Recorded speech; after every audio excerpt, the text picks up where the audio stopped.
four avec ses autres petits copains. Mais avant de cuire, c'est Gabriel qui prend le relais. Merci. Il va ajouter 2-3 ingrédients nécessaires pour donner encore un peu plus de goût. On va mettre un bouquet garni, un gros bouquet garni dedans. Thym, laurier, carottes, poireaux, branches de céleri, ail, genièvre et clous de girofle. Persil. Parfumer le bouillon qu'on met dedans pour que ça cuise toute la nuit après. De quoi donner plein de saveurs.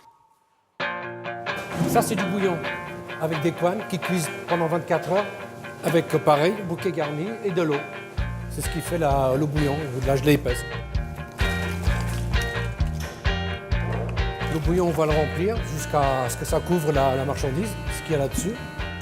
Là, en bouillon, il doit y avoir environ 200 litres. Là, donc on ferme. Je mets ma marmite en route et je règle à 64. Il va cuire tout doucement jusqu'à 64 degrés. Et tout ça jusqu'à demain matin. Parce que si le jambon il cuit vite, il se rétracte, il rétrécit. Ici, on transforme 40 porcs par semaine avec une cuisson au bouillon pour donner toute la saveur.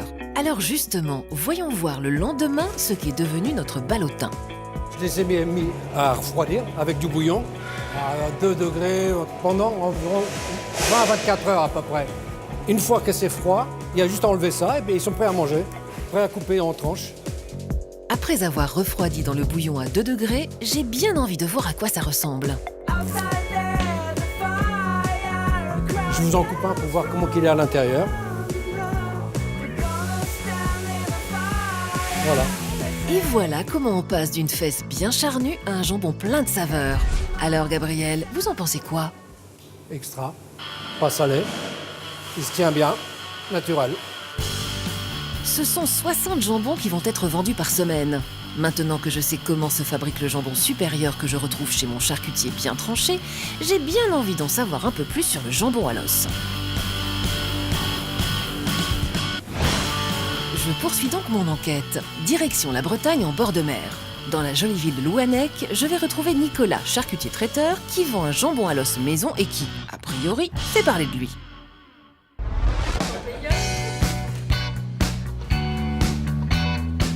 Je viens acheter le jambon à l'os parce que je le trouve très bon, ça n'a rien à voir avec le jambon habituel. Bon, mais alors, qu'est-ce qu'il a de plus ce jambon à l'os par rapport à notre jambon supérieur? J'ai l'impression que derrière ces étals alléchantes, je vais obtenir toutes mes réponses.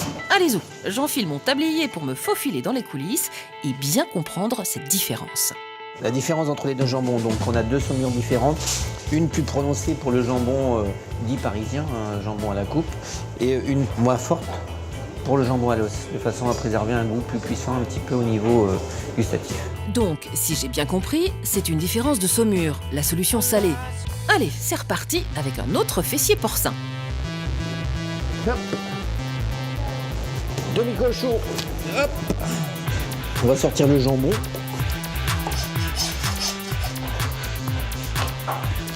Donc voilà la couenne enlevée. Je glisse l'os à l'intérieur, qu'on va garder pour la cuisson, de façon à ce que ça redonne le goût du l'os quand même. Voilà, donc l'os il tourne dedans, c'est que toutes les parties sont dégagées. Donc je ne touche pas, je laisse comme ça. Ah, et on garde l'os. Et pour cette saumure, le petit plus de Philippe, ce sont les épices. Ça c'est le mélange pour faire la saumure de trempage avec du sel, de l'épice. Donc on va immerger dans l'eau, de façon à faire un mélange. Voilà la saumure, prête à l'emploi. Maintenant que notre saumure est prête, notre jambon va lui aussi être piqué pour que notre solution salée et épicée se retrouve au cœur du jambon. On va piquer le jambon et ça va sortir par plusieurs petits jets de façon à incorporer le sel sur la totalité du jambon. Si on ne saumure pas, il n'aura pas de goût, il sera tout blanc comme un rôti de porc classique. On va le laisser 48 heures comme ça dans le salage de façon à avoir une couleur homogène au niveau de la coupe, sachant que le sel est un exhausteur de goût. Pendant 48 heures, notre jambon à l'os va mariner dans cette chambre froide. Une fois ce temps écoulé, Philippe va cuire son jambon. Mais Philippe, c'est quoi ces petits pochons? On a fait une gelée de cochon, un bouillon de cochon avec les couennes, les os, les aromates qu'on va introduire dans le sac avec le jambon, de façon à marquer le goût dans le jambon. Ensuite, on va le mettre sous vide. Ah, très bien, jambon sous vide. Ouais, pas mal comme mode de cuisson. Et on va le régler sur 68 degrés. Il va partir sur 12 heures de cuisson. On récupérera demain matin à l'aube et on le mettra en cellule de refroidissement.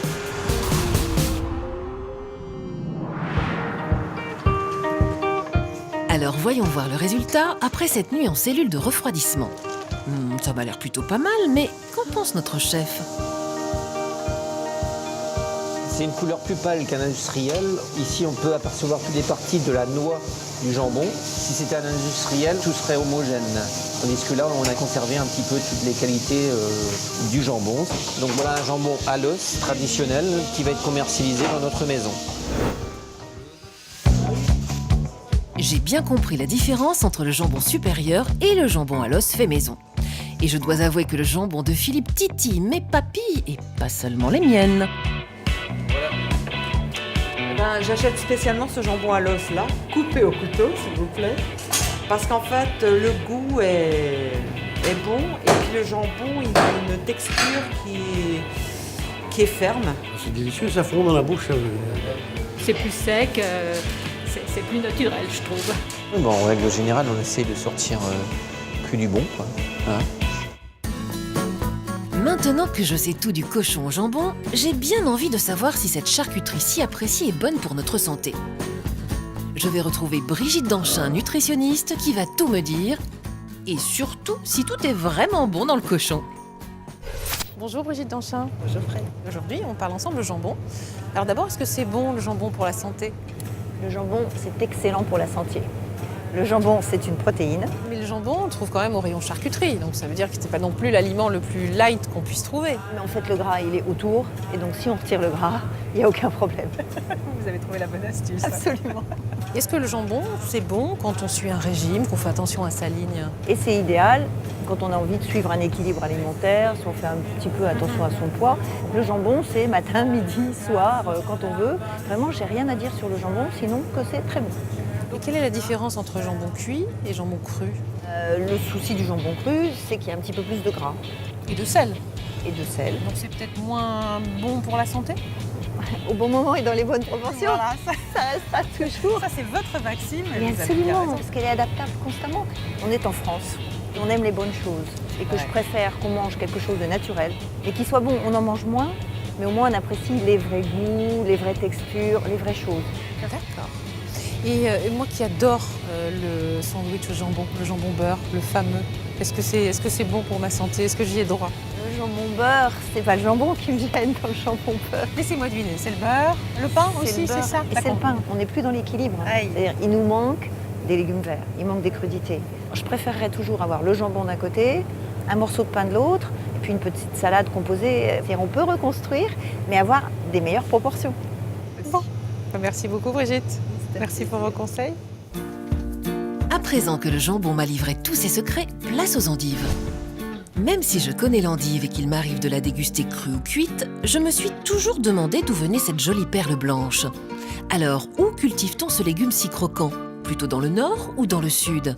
Est-ce que l'endive bénéficie d'un traitement particulier et a-t-elle des cousines?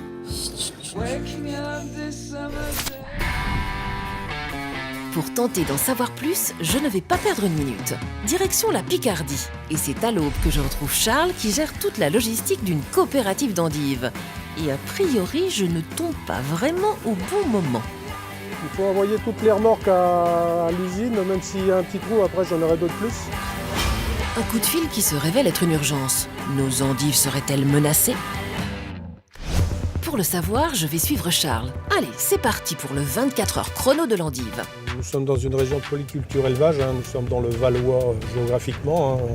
Donc l'endive est une culture très spécialisée où on n'est que les seuls à en faire ici, mais historiquement il y avait d'autres producteurs d'endives qui faisaient ça en carrière ou sous couche depuis toujours, depuis avant-guerre. Charles est le seul producteur d'endives de la région, ce qui n'est pas de tout repos. Ce matin, c'est mon tour d'arracher des endives au champ pour les amener à l'endiverie. Alors pour sa toute première mission de la journée, Charles va prendre sa tenue et ses outils de travail.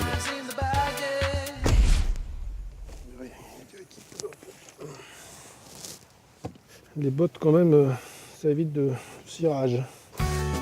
Une voiture tout-terrain et des bottes en caoutchouc, voilà Charles équipé et prêt à gérer l'arrachage des endives.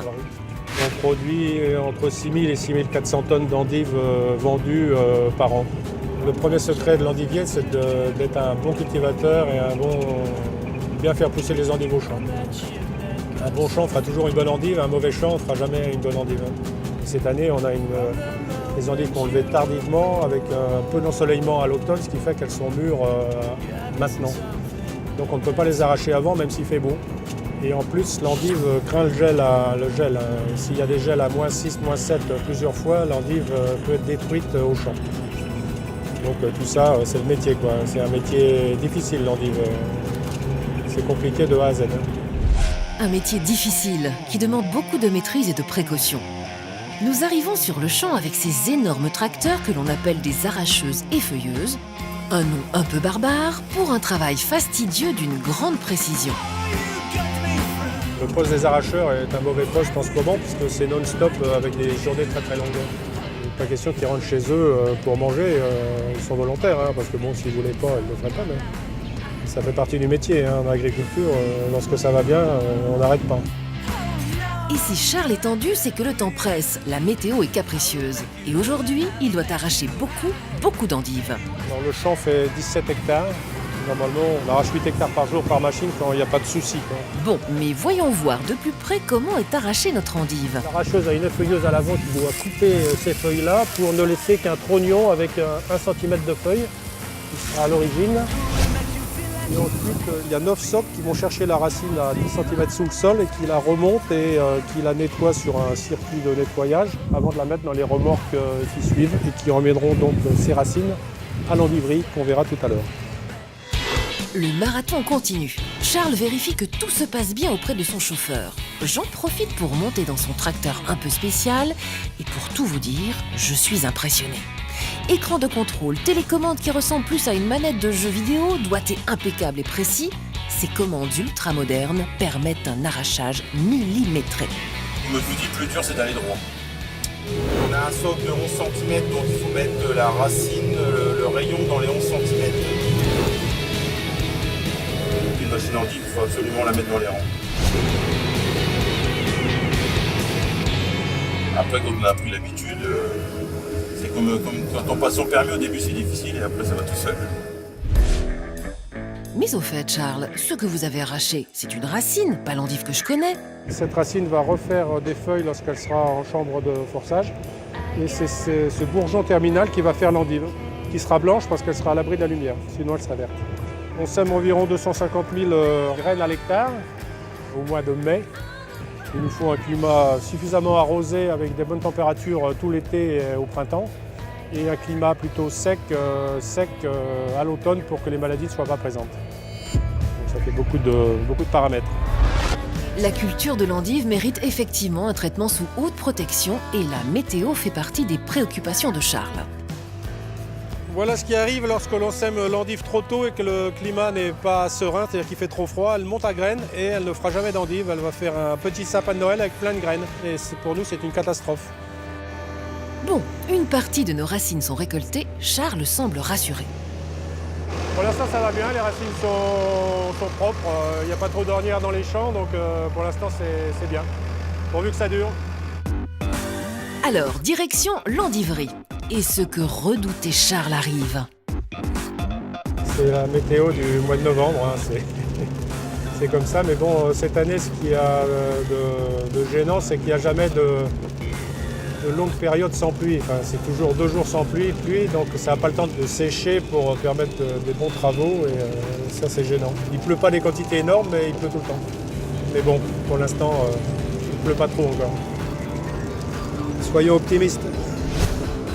Et il le faut, car aujourd'hui, 8 hectares doivent être arrachés et transportés à l'endiverie. Les chauffeurs risquent d'être au chômage technique si la pluie ne cesse pas. Si Charles tente de se rassurer, il ne reste pas moins préoccupé par la situation. Et il n'oublie pas sa mission.